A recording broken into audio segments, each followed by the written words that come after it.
ताना देना किसी को भी जायज नहीं। अल्लाह के प्यारे नबी अलैहिस्सलातु वस्सलाम हमारी जुबानों को इतना मोहतात रखना चाहते हैं, बाज लोग अपने आप को ताने देते हैं। अल्लाह के प्यारे नबी ने इसकी भी इजाजत नहीं दी, इसकी भी इजाजत नहीं दी कि आप बरसरे अवाम सबके सामने अपने आप को कहें मैं बड़ा गंदा हूं, मैं बड़ा ऐसे हूं, मैं बड़ा ऐसे हूं। इसकी भी उलमा ने इजाजत नहीं दी।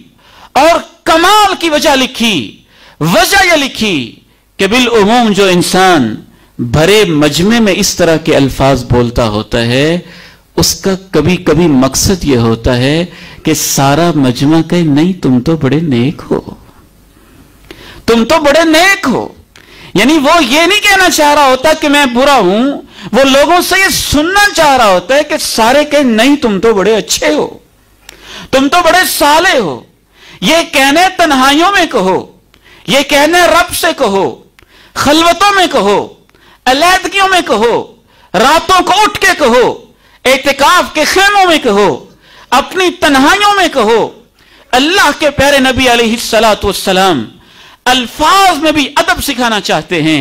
आपने दो टोक इरशाद फरमाया, ला यकुल अहदुकुम खबुसत नफ्सी, मेरी उम्मत के लोगों ये ना कहा करो मेरा नफ्स बड़ा खबीस है। हां ये कह लिया करो लकीसत नफ्सी, मैं बड़ा कमजोर हूं, मेरे अंदर कमजोरियां पाई जाती हैं, मेरे अंदर कोताहियां पाई जाती हैं। जरूरत के पेश नजर आप ये कह सकते हैं, लेकिन उसके लिए भी मुनासिब अल्फाज का इंतखाब करें, अच्छे और अहसन अल्फाज का इंतखाब करें।